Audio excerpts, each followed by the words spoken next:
Lepas lagi. Lepas lagi.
Pemirsa dakwah Sulsel dimanapun berada, alhamdulillahilladzi arsala rasulahu bil huda wa dinil haq liyashira 'ala dini wa kafa billahi syahida. Asyhadu an la ilaha illallah wahdahu la syarikalah wa asyhadu anna Muhammadan abduhu wa rasuluh. Allahumma shalli ala Muhammadin wa ala alihi wa ashabihi ajma'in. Rabbi shrah li sadri wa yassir li amri wahlul 'uqdatam min lisani yafqahu qawli. Allahumma la sahla illa ma ja'altahu sahla wa idza asna idza syi'ta sahla amma ba'd. Ya, puji syukur kehadirat Allah Subhanahu wa taala atas berkat limpahan dan rahmat-Nya sehingga pada detik ini kali ini kita bisa membersamai di acara Syiah TV ya. Salam dan serta salawat kepada junjungan Nabi Allah Muhammad sallallahu alaihi wasallam. Ialah teladan kita, Rasul kita yang mengeluarkan umat manusia yang dahulunya memiliki pemikiran sangat sesat, keyakinan yang sangat sesat menuju dengan pemikiran penuh dengan cahaya Islam. Itulah Nabi Muhammad sallallahu alaihi wasallam. Ya, baik. Alhamdulillah kali ini kita akan pemirsa dakwah TV alhamdulillah hari ini kita akan mengadakan sebuah syarah. Saya sapa dulu ustadznya. Assalamualaikum Ustadz. Waalaikumsalam. Ya. Ya. Sudah siap Ustadz? Alhamdulillah. Masya Allah. Gimana kabar Ustadz? Alhamdulillah. Alhamdulillah. Masya Allah. Iya. Langsung saja ke hari Al Ustadz hari ini yang akan membuka Syiah TV adalah pemateri kita. Alhamdulillah sudah ada di tengah-tengah kita itu Ustadz Dr. Cucut Susanto. Kepada Al Ustadz dipersilahkan. Ya, syukran Ustaz. Bismillahirrahmanirrahim. Assalamualaikum warahmatullahi wabarakatuh. Alhamdulillahirabbil alamin, nahmaduhu wa nasta'inuhu wa nastaghfiruhu wa na'udzu billahi min syururi anfusina wa sayyiati a'malina, man yahdihillahu fala mudhillalah wa man yudlil fala hadiyalah.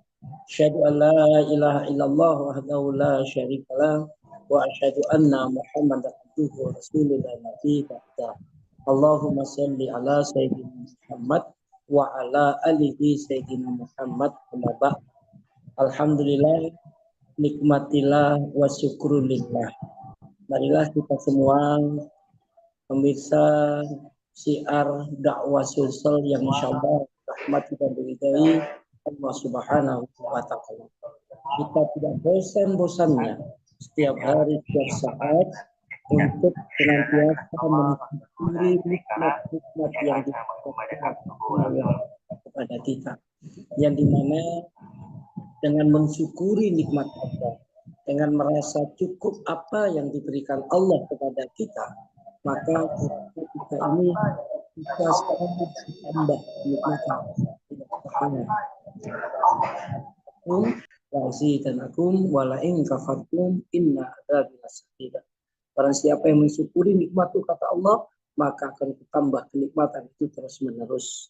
Dan barang siapa yang kufur nikmat, maka azab itu akan lebih pedih. Nah, di sini menunjukkan bahwa orang-orang yang selalu mensyukuri nikmat Allah, apapun kita diberikan kondisi oleh Allah sekarang ini, kita harus syukuri. Dan syukur itu harus benar-benar adalah ikhlas. Karena dengan kita mensyukuri dengan ikhlas, insya Allah Allah akan menambah itu semua. Dan hidup kita menjadi berkah. Salawat dan salam kita berikan pada junjungan kita Nabi besar Muhammad Sallallahu Alaihi Wasallam. Ya, pemirsa syiar dakwah sulsel yang insya Allah dirahmati dan diridhai Allah Subhanahu Wa Taala. Untuk hari ini saya akan membahas yaitu tentang tobat dari kedzaliman. Ramadan kita sudah mengenal semua bahwa bulan yang berlimpah keutamaan dari Allah Subhanahu wa taala.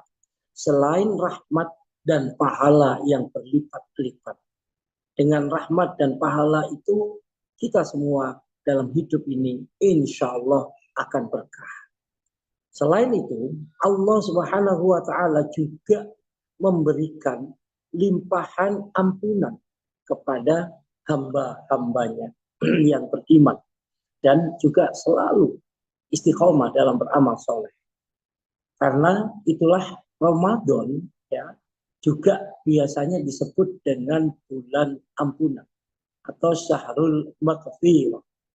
Sepantasnya setiap muslim yang mengharapkan ampunan Allah Azza wa Jalla bersegera untuk melaksanakan semua perintahnya dan meninggalkan semua larangan-larangannya agar ia mendapatkan yang disebut dengan ampunan yang sempurna. Kita tiap hari mengatakan takwa, takwa, takwa. Maka takwa ini harus benar-benar memang kita lakukan. Mulai dari kita hubungan kita dengan Allah, hablum minallah kita. Yang kedua adalah hubungan kita dengan sesama manusia atau hubungan kita dengan diri kita sendiri. Jelas kita harus lakukan yaitu menjalankan perintah Allah dan menjauhi larangan-larangan Allah. Pemirsa syiar dakwah sulsel yang insyaallah dirahmati dan diridhai Allah Subhanahu wa taala, bukankah tidak ada satupun manusia yang tidak lepas dari dosa dan juga kesalahan.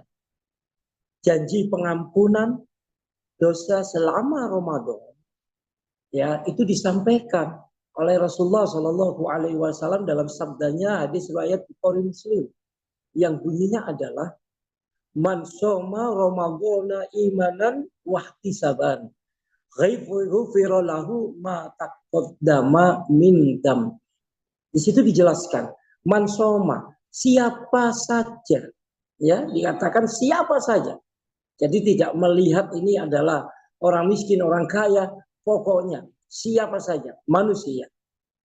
Dikatakan yang berpuasa yaitu pada bulan Ramadan semata-mata adalah untuk mencari iman ya karena iman dan juga mengharap pahala dari Allah Subhanahu wa taala akan diampuni dosa-dosanya pada masa lalu. Luar biasa.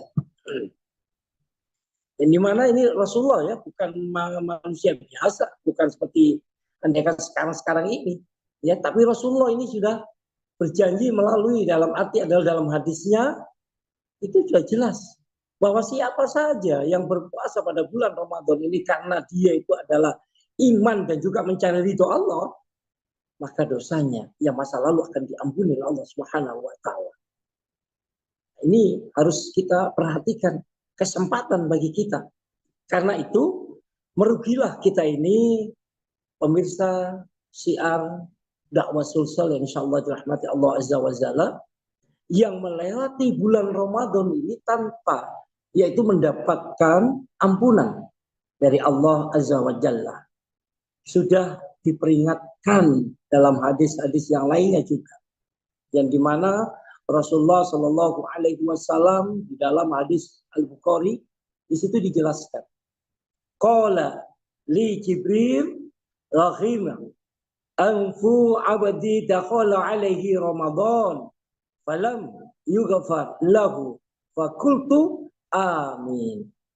Di situ adalah Jibril alaihissalam berkata kepadaku, kata Rasulullah, sungguh sangat merugi seseorang yang memasuki bulan Ramadan tetapi dosa-dosanya tidak diampuni. Lantas Rasulullah mengatakan amin, yaitu ya Allah kabulkanlah. Mengapa sih kalau kita lihat ya, berpuasa yang dimana banyak sekali saudara-saudara kita berpuasa tapi cuma capek, cuma melaksanakan itu, cuma haus, dan dari puasanya ini pun itu tidak mendapatkan ampunan dari Allah Subhanahu wa taala. Kenapa? Itu ada dua kemungkinan. Kemungkinan pertama ya, yaitu karena orang yang berpuasa itu tidak diampuni karena dia senantiasa melakukan yang disebut dengan kemaksiatan. Dengan kemaksiatan itulah dia lakukan perbuatan-perbuatan yang ada di muka bumi ini. Makanya Allah Subhanahu wa taala tidak mengampuni. Meskipun kita puasa, tapi kalau kita masih bermaksiat, jelas. Dalam hadis Rasulullah Shallallahu Alaihi Wasallam, di situ pun dijelaskan. Yang bunyinya adalah man lam yada' kaulat zuri wal amala bihi falaisa lillahi hajah. Katakan di situ fi an yada'a ta'amahu wa syarabah. Artinya apa? Ada kata-kata di situ juga man. Nah, siapa saja, sama dengan yang tadi, dalil yang tadi, itu dikatakan siapa saja yang tidak meninggalkan yaitu perkataan dan perilaku dusta, Allah tidak membutuhkan, yaitu upayanya dalam meninggalkan makan dan minumnya. Pemirsa syiar dakwah sulsel yang insya Allah dirahmati dan diridhoi Allah Subhanahu wa taala. Itu alasan pertama, yaitu kita selalu menjalankan yang disebut dengan kemaksiatan. Yang kedua adalah karena manusia, kenapa kok tidak diampuni dosanya? Ya karena dia selalu melakukan yang disebut dengan dosa-dosa besar. Hal ini karena apa? Karena penghapusan dosa selama bulan Ramadan itu hanya pada dosa kecil, bukan dosa besar. Rasulullah Shallallahu Alaihi Wasallam itu bersabda, yang dimana sabdanya itu yang bunyinya ya, di sini saya artikan, yaitu sholat 5 waktu, ibadah Jumat yang satu dengan ibadah Jumat berikutnya, dan puasa Ramadan yang satu dengan puasa Ramadan berikutnya, itu semua merupakan penghapus dosa di antara keduanya selama dosa-dosa besar itu dijauh. Hadis riwayat Muslim. Nah, menurut salah satu ulama yaitu Qadhi Iyad, ya, bahwa dosa-dosa besar itu cuma bisa dihapus, ya, bisa diampuni oleh Allah, yaitu dengan cara apa? Yaitu dengan cara tobat atau mendapatkan rahmat Allah dan karunia-Nya. Jadi harus kita ini tobatan nasuha lah, kalau sekarang kita biasanya kita mengatakan. Ya, Bagaimana itu dosa itu dihapus jika kalau kita ini berpikir bahwa masih berkutat, ya masih sering kita melakukan, yaitu berbagai kemaksiatan yang masuk dalam kategori yaitu dosa besar. Kita contohkan saja, yaitu memakan riba. Sudah jelas, orang yang memakan riba, yang dimana riba di sini itu hukumannya, ya, orang yang makan riba hukumannya itu adalah kalau dia ini, ya, kalau dia ini makan maupun yang memberikan nulis dan lain sebagainya, itu yang paling ringan, dosa yang paling ringan itu sama dengan yaitu seorang anak kandung, ya, itu yang berbuat zina atau hubungan suami istri dengan ibu kandungnya sendiri. Ini kan parah. Berbuat zina, ya, dengan ibu kandungnya sendiri aja dosanya bukan main, dosanya besar sekali. Nah ini, ya, dari beberapa hukum riba ini ya, itu hampir sama. Ya, begitu juga masih banyak, yaitu manusia-manusia yang dalam untuk melakukan kehidupannya ini korupsi. Ya, begitu juga yang paling parah kalau kita lihat yang disebut dengan berbagai kedoliman. Nah, ini, ya, selain daripada kita kalau lihat dosa-dosa besar, ya, korupsi, berbuat zina, riba, ya, itu juga ternyata kedoliman itu pun juga dosa besar.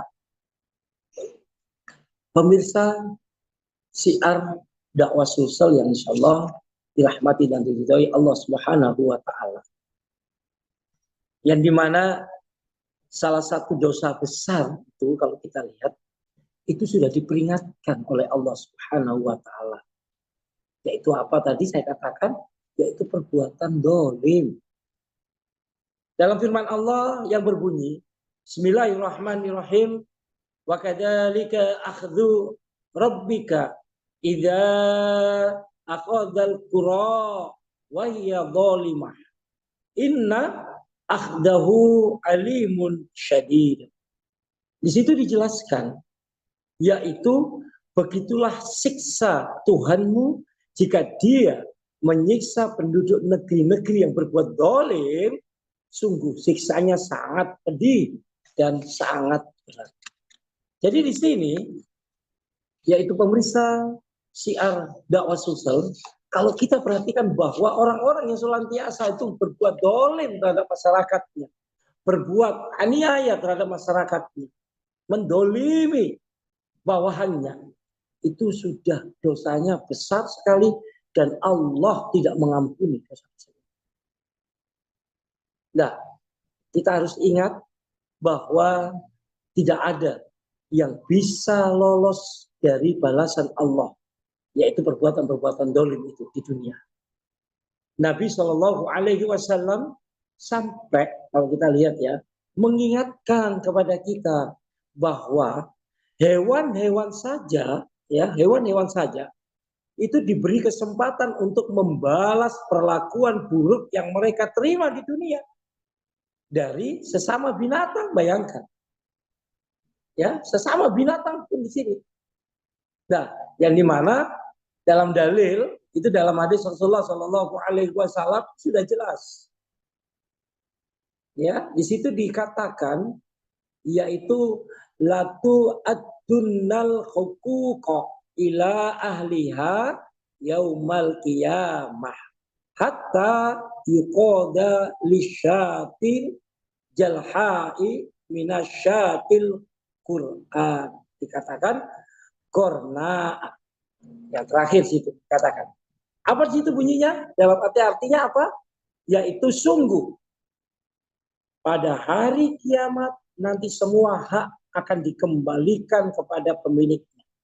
Bahkan kambing yang tidak bertanduk saja itu diberi kesempatan untuk membalas kambing yang bertanduk.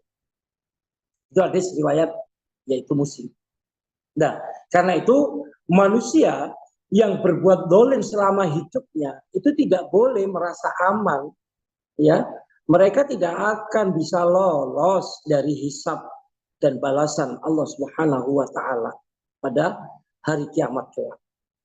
Rasulullah Shallallahu alaihi wasallam menyebut yaitu para pelaku dolim ini yang tidak bertobat sebagai manusia, yaitu manusia yang rugi atau bangkrut. Ya, dalam salah satu hadis Rasulullah yang dimana Rasulullah itu bertanya kepada para sahabat pada waktu itu, katakan, hei para sahabatku, tahukah kalian siapakah orang yang bangkrut itu? Maka para sahabat itu mengatakan yaitu orang-orang yang bangkrut itu adalah orang yang tidak punya uang dan barang. Kalau zaman dulu ya tidak punya dirham, begitu ya, yang dimana tidak punya perak, tidak punya emas, dan juga nggak punya barang. Itu orang bangkrut ya Rasulullah. Ya, tapi Rasulullah mengatakan bahwa sungguh orang yang bangkrut itu di kalangan umatku, yaitu orang-orang yang datang pada hari kamal, ya, pada hari kiamat, itu membawa pahala yang begitu besar. Pahala apa saja? Pertama, pahala sholat. Kedua, pahala puasa. Ketiga, pahala zakat. Namun, ya ini ada namunnya. Dia pada waktu semasa hidupnya, dia senantiasa mendolimi orang, senantiasa menyakiti orang, senantiasa dia itu mencaci maki orang, senantiasa dia menuduh atau memfitnah orang, senantiasa juga memakan harta orang lain dan juga menumpahkan darah orang itu dan memukul orang itu. Jadi pada waktu dia, ya di sini hadis ini adalah pada waktu dia masih hidup, terus dia lakukan semua mencaci maki, memfitnah, menuduh, ya, memukul orang sampai keluar darahnya, maka yaitu pahala satu persatu, mulai dari sholat, puasa, zakat, ya, dan lain sebagainya, itu semua diberikan kepada korban apabila kita pada waktu masih hidup itu tidak minta maaf. Dengan adanya itu, ya, bagaimana ya Rasulullah kalau memang itu semua sudah tapi dosanya masih ada? Masih ada orang yang protes bahwa dia itu didolimi. Ya, tadi kan kalau kita lihat ya bahwa ceritanya adalah di mana dia ini andaikan punya pahala sholat. Nah, terus dia mendolimi orang, yaitu mencaci maki. Maka pahalanya sholat itu diberikan semua kepada orang yang jadi korban itu. Dalam arti, ya, kalau andaikan dia pada waktu hidup belum minta maaf. Dan Rasulullah, bagaimana kalau andaikan masih ada? Ya, kalau memang pahalanya orang yang pelaku ini masih sudah habis, ya sudah habis, tidak ada lagi, ya, karena sudah diambil semua oleh orang-orang yang korbannya dia, maka dosa daripada korban itu diberikan kepada yaitu pelaku tersebut. Ya, jadi awalnya dia harus masuk surga, tapi dia nggak jadi masuk surga. Kenapa? Karena pahalanya sudah diberikan semua kepada korban. Nah, jadi kalau masih ada orang yang nuntut, ya dosanya orang yang nuntut itu diberikan kepada pelaku. Nah, kalau sudah begitu berarti dia sekarang sudah nggak punya pahala, yang ada cuma dosa.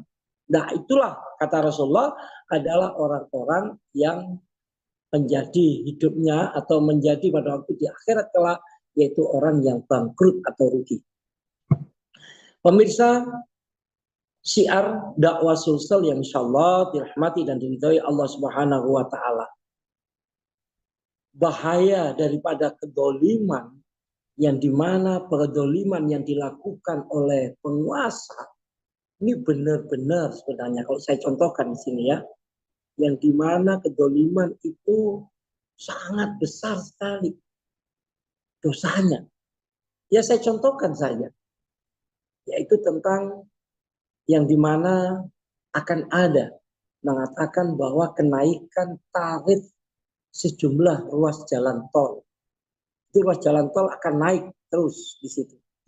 Terus juga ada yang disebut dengan pencabutan subsidi sejumlah pupuk untuk para petani. Kasihan benar ini para petani ini, saudara-saudara kita. Bisa jadi itu adalah orang tua kita. Ya. Begitu juga kalau kita lihat ya, yaitu keputusan kenaikan tarif pajak pertambahan nilai atau biasanya kita sebut dengan PPN itu menjadi 12%. Naiknya tarif tol dan terutama PPN tentu akan menambah yaitu beban hidup warga dan menyulitkan yang disebut dengan roda perekonomian. Nah, ini bisa kita bayangkan. Dan kasus-kasus yang lain yang masih banyak. Nah, jika kalau andaikan di sini ya, kedoliman itu kalau dilakukan oleh pribadi, ya mungkin dampaknya tidak terlalu besar. Ya, karena pribadi.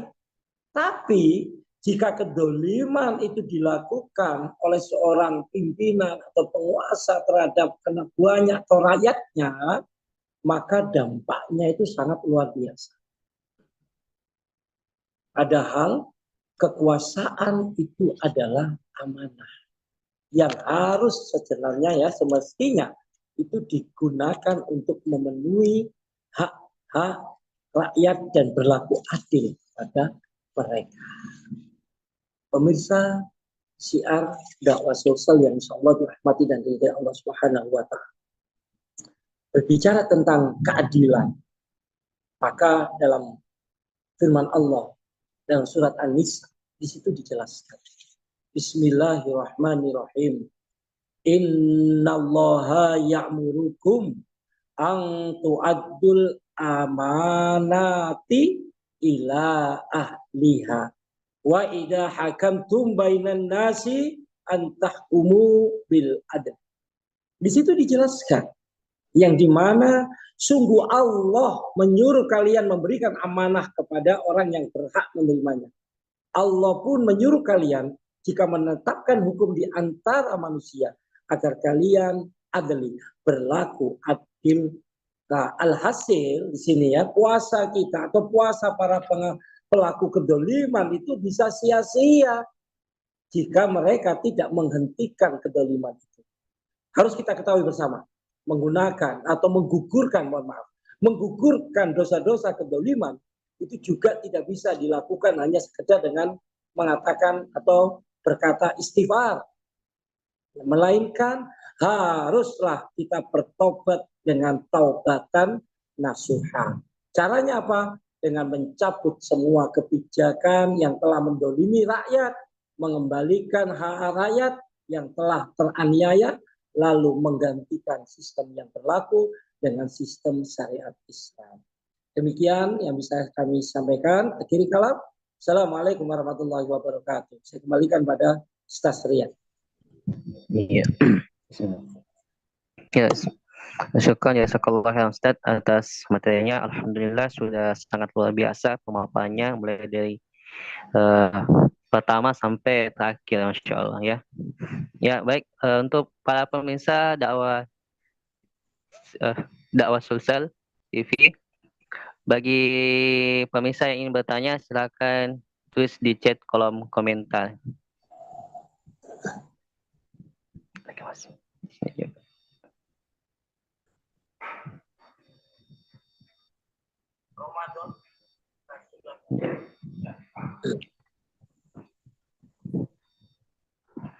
Oh iya Ustaz, saya ingin bertanya Ustaz, bisa ya ke?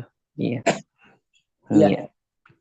Bagaimana Ustaznya itu yang melakukan segala bentuk gozaliman, baik penguasa terhadap rakyatnya, apakah puasanya itu diterima atau puasanya rusak, Ustaz? Iya. Di bulan suci Ramadan ini. Iya. Karena apalagi banyak keutamaan di bulan suci Ramadan. Mulai malam Lailatul Qadar, mulai malam nuzul Quran. Apakah amalan-amalan mereka itu diterima ataukah amalan mereka itu rusak, Ustaz? Jazakallah. Ya, Itu Ustaz. Ya. Jadi, kalau dia seorang penguasa atau pemimpin atau pimpinan gitu ya, terus dia mendolimi masyarakatnya, jelas itu puasanya akan rusak gitu loh ya, akan rusak ya. Kalau anda kan ini dilanjutkan terus dan dia tidak tobatan nasuka seterusnya, maka bisa jadi puasanya tidak diterima oleh Allah Subhanahu wa taala. Ya, karena tadi kan sudah jelas gitu ya, kalau kita lihat ya bahwa dalam hadis Rasulullah pun itu dikatakan ibaratnya apa ya, bisa dikatakan percuma kita ini puasa ya, cuma menahan dahaga dan haus dan dahaga gitu loh, lapar itu ya. Ya, tapi di sini ya tidak diterima oleh Allah gitu loh. Karena apa? Ya tidak diampuni oleh Allah karena apa? Perbuatan itu apalagi dosa-dosa besar ya. Contohnya adalah kedoliman itu gitu loh. Iya.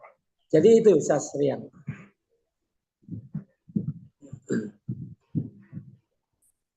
Ya.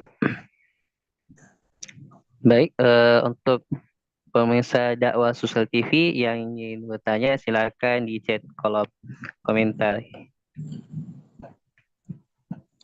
Iya, insyaallah. Oh iya, Ustaz. Ini sudah ada masuk pertanyaan satu. Ya. Assalamualaikum warahmatullahi wabarakatuh. Waalaikumsalam warahmatullahi wabarakatuh. Ustadz, ada yang mengatakan menasehati pemerintah yang zolim itu harus bersembunyi-sembunyi. Bagaimana sebenarnya Ustadz kedudukan dalil menasehati penguasa yang zolim secara terbuka? Iya. Iya, jadi ada dalil yang mengatakan bahwa menasehati penguasa secara terbuka. Dalam arti ya kita memberikan juga masukan-masukan, kritikan-kritikan itu adalah salah satu bentuk yaitu terbuka gitu ya. Bukan berarti terus kita langsung lawan dia dengan perang fisik enggak ya, tapi kita berikan yaitu masukan, kritikan-kritikan yang sekarang ini yang terjadi ya kita berikan masukan. Ya, resikonya kalau andaikan memang penguasa tidak mau menerima, ya bisa jadi ya, dia atau nggak mau menerima bisa jadi ya resikonya mungkin kita ditangkap gitu loh ya, mungkin itu. Ya kenapa? Ya karena mungkin kita ini kan menjalankan atau kita ini berkata yang hak, yang benar. Ya, maka dari sini kita harus memberikan memang dan seorang penguasa itu harus siap menerima kalau andaikan ada kritikan-kritikan, masukan-masukan ya, dan juga kan selama ini para pengemban dakwah pun di dalam untuk memberikan masukan-masukan ya kritikan itu tidak cuma memberikan kritikan saja tapi dia memberikan solusi gitu. Ya contohnya seperti kalau andaikan di sini ya andaikan kita bicara tentang kedoliman. Ya makanya dari sini kalau ini dilakukan terus ya dan terus ya tanpa andaikan kita katakan bahwa itu nggak boleh andaikan gitu ya maka akan berjalan terus. Ya makanya di sini kita berikan solusi. Ini semua ya harus kita hentikan dengan cara apa itu tadi dianjurkan untuk dia ya selain dia istighfar dia juga harus tobatan nasuh. Berarti tobatan nasuh itu tobatan yang sebenarnya nggak boleh diulangi lagi. Cabut yaitu tentang kebijakan-kebijakan yang bisa merugikan rakyat itu harus dicabut semua. Gitu. Tapi kan kadang-kadang orang yang di mana dalam hidup ini yang dimana dia merasa sebagai pimpinan dan sebagainya itu egonya yang biasanya lebih tinggi ya tidak mau menerima yang disebut dengan kritikan masukan. Nah ini yang bahaya ya kalau sudah ego yang tinggi maka ibaratnya adalah tangan besinya yang akan dilakukan gitu. Padahal kan kita cuma mengatakan bahwa itu semua akan selesai ya itu semua ya itu akan bisa diampuni oleh Allah kalau kita memang tobatan ya apalagi sekarang dalam hidup sekarang ini ya tanpa kita solusi adalah solusi kita kan memang selama ini kan kita memberikan solusi ya kalau saya sendiri ya memberikan solusi yaitu Islam ya ngapain kita kok tidak mau benar-benar untuk melaksanakan Islam padahal itu adalah agama kita dan dalam firman Allah dikatakan inna dina indallahil Islam gitu. Ya kita harus yakin gitu loh dan dalam Islam itu sudah penuh solusi ya apalagi dalam Al-Quran sudah jelaskan ya dalam salah satu saya kutip sedikit itu dikatakan hudal linnas yaitu petunjuk bagi manusia kan itu ya kalau dikatakan petunjuk ya berarti yang akan mengarahkan kita ke dalam kebaikan dan keberkahan yang diberikan Allah Subhanahu wa taala pada kita gitu. Makanya di sini kita jangan ragu-ragu untuk memakai apa yang ada dalam Islam yaitu ada dalam Al-Quran maupun As-Sunnah. Ya itu Ustaz. Ya. Masya Allah ya itu jawaban dari Al Ustadz ya. Sangat luar biasa ya Jawabannya tadi itu sangat daging sekali. Iya.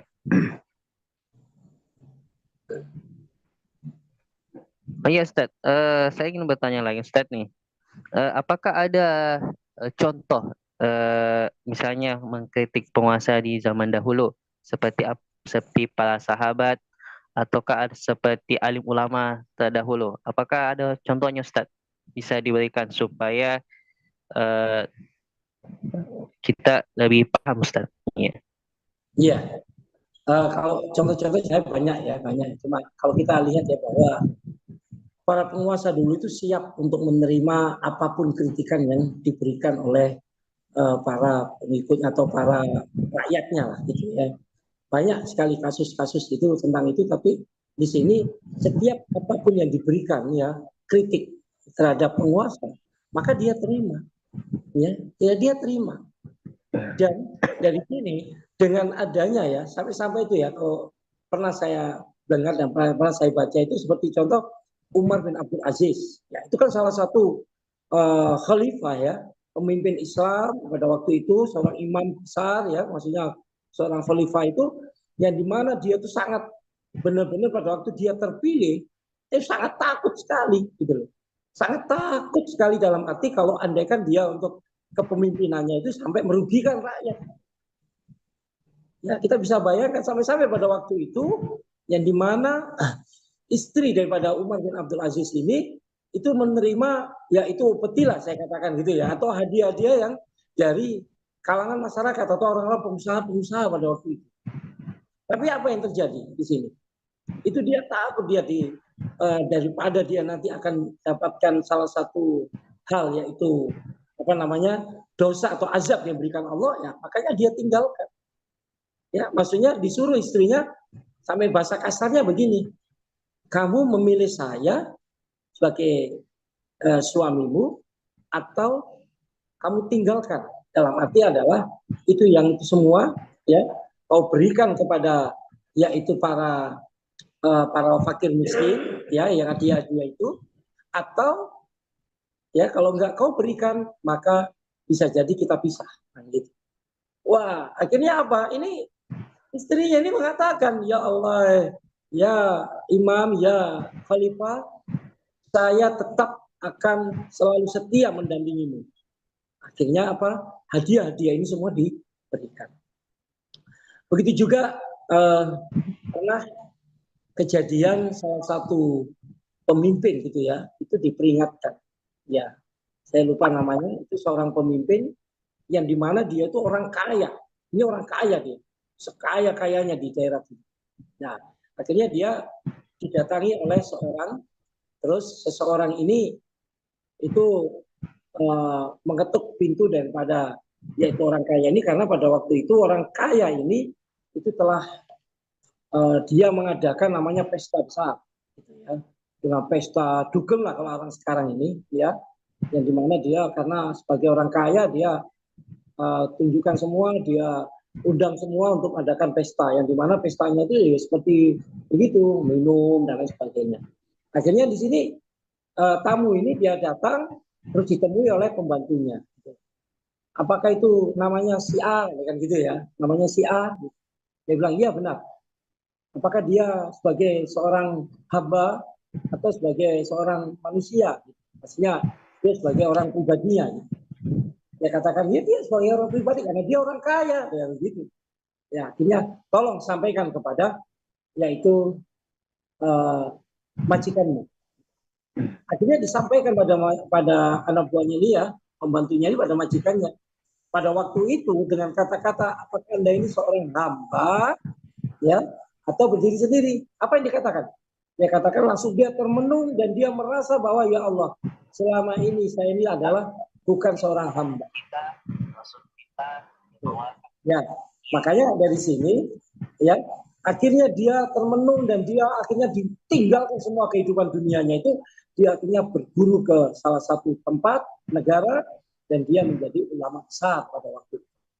Nah, ini adalah kritikan-kritikan seseorang yang dimana dia kaya atau pemimpin yang bisa mengkritik ya kepada atasannya, bisa mengkritik kepada para penguasa, ya bisa pun juga mengkritik pada para khalifah-khalifah terdahulu, boleh. Dan itu semua akan diterima oleh seorang khalifah, oleh seorang pemimpin, ya. Pada zaman dulu, apalagi para sahabat Rasulullah SAW, itu semua akan diterima. Nggak mungkin dia langsung gara-gara dia ngomong begitu langsung dihabisi apa tuh? Karena memang itu salah, ya kan? Manusia kan pasti punya kesalahan. Seperti kita pun juga punya kesalahan. Maka dari sini, kalau kita sekarang, kalau andaikan kita menjabat sesuatu atau kita pemimpin, ya kalau andaikan memang kita salah, dikritik, diberi masukan, ya kita harus terima gitu. Jangan sampai kita ini tambah justru membabi buta gharizatun, ya kan, yaitu gharizatun bakok kita, yaitu naluri untuk mempertahankan diri kita ini, ego kita itu semakin tinggi. Jangan. Nah, justru kita harus menunduk. Itu Ustaz.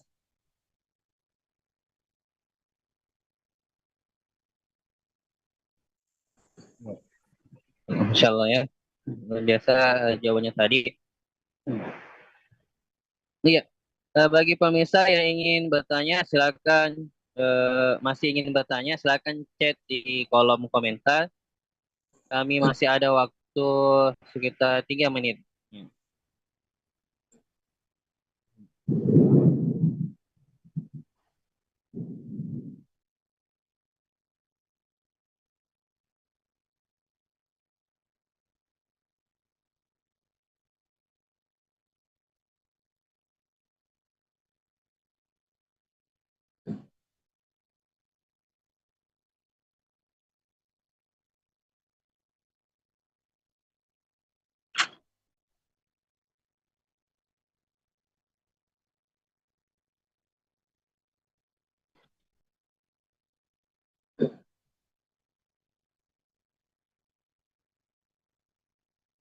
Sepertinya nih sudah jelas atau jelas?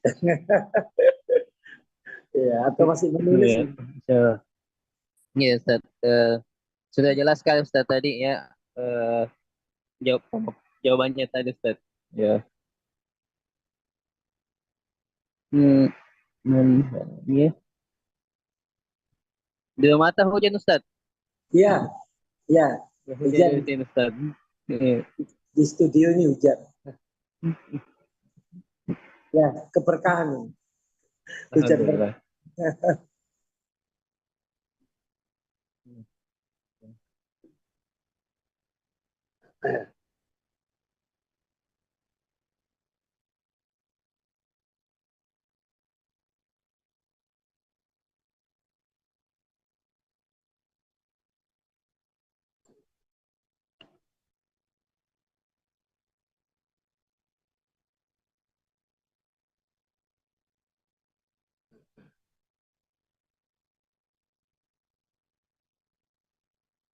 Ya, Alhamdulillah.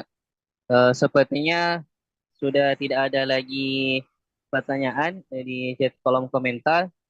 Eh, Alhamdulillah Ustadz sudah berikan materi yang sangat luar biasa pada sore hari ini. Materinya sangat daging, ya. Eh, jadi eh, kita cukupkan kajian kita pada sore ini. Iya Ustadz, sebelum saya cukupkan kajian pada sore ini, kami Ustadz minta nasihat-nasihat pada pemirsa dakwah sosial TV selama bulan suci Ramadan supaya makin semangat dalam menunaikan ibadah di bulan suci Ramadan, Ustaz. Silakan, Ya, Ustaz. ya, terima kasih. Ya, jadi karena ini masih bulan suci Ramadan ya, yang dimana saudara-saudara kita yang melakukan dalam hal kita semua ini melakukan puasa Ramadan, ayo manfaatkan ya kan yang bulan Ramadan ini dengan seoptimal mungkin ya untuk beraktivitas, untuk melakukan hal-hal ya, terutama adalah kita menyambut Lailatul Qadar ya, yang tinggal mungkin ada yang sebentar malam sudah malam 21 dan juga sebentar malam sudah malam 20 kan. Ayo kita sambut yaitu Lailatul Qadar ini dengan cara seringlah kita ini membaca Al-Qur'an ya dari segi ruhian ya, baca Al-Qur'an, terus juga kita ini melakukan sholat malam, ya bisa berjamaah maupun kita sendiri ya, dan perbanyaklah yaitu ibadah-ibadah lainnya, sunnah-sunnah, dan benar-benar kewajiban yang harus kita lakukan ya. Dan ayo kalau kita memang di sini sebagai pimpinan, ayolah kita benar-benar tidak untuk mendolimi saudara-saudara kita ya, tapi benar-benar dia harus minta maaf kalau memang itu salah, harus dia minta maaf mumpung dia masih hidup. Karena apa, tadi itu dalam hadis itu ya, yang luar biasa itu ya, daripada nanti pahalanya diambil diberikan pada korban, ya lebih baik kita minta maaf sekarang mumpung masih hidup. Ayo manfaatkan hidup sekarang ini di muka bumi ini, terutama bulan Ramadan ini, untuk memperbanyak amalan-amalan yang memang sudah dicontohkan oleh Rasulullah maupun para sahabat-sahabat Rasulullah maupun kaum muslimin yang lain. Demikian yang bisa saya sampaikan. Mohon maaf. Akhiri kalam. Assalamualaikum warahmatullahi wabarakatuh. Waalaikumsalam warahmatullahi wabarakatuh. Ya, terima kasih banyak Ustaz. Jazakallah khairan jazaa atas materinya pada sore ini dan bisa membersama kita para pemirsa dakwah Susai TV pada sore hari ini. Alhamdulillah kita sudah ada di penghujung akhir. Terima kasih kepada para partisipasi selama kajian tadi, dakwah pemirsa dakwah Susai TV. Semoga di bulan suci Ramadan ini kita memberikan pahala kita dilipat gandakan oleh Allah Subhanahu wa taala dan amalan kita diterima oleh Allah Subhanahu wa taala dan kita akan menjadi keluar dari sebagai predikat muttaqin. Amin amin ya rabbal alamin. Amin. Saya ucapkan banyak-banyak terima kasih pada para pemirsa TV, begitupun Ustadz pada sore ini bisa menemani kita. Kita cukupkan wa akhiru da'wana. Assalamualaikum warahmatullahi wabarakatuh.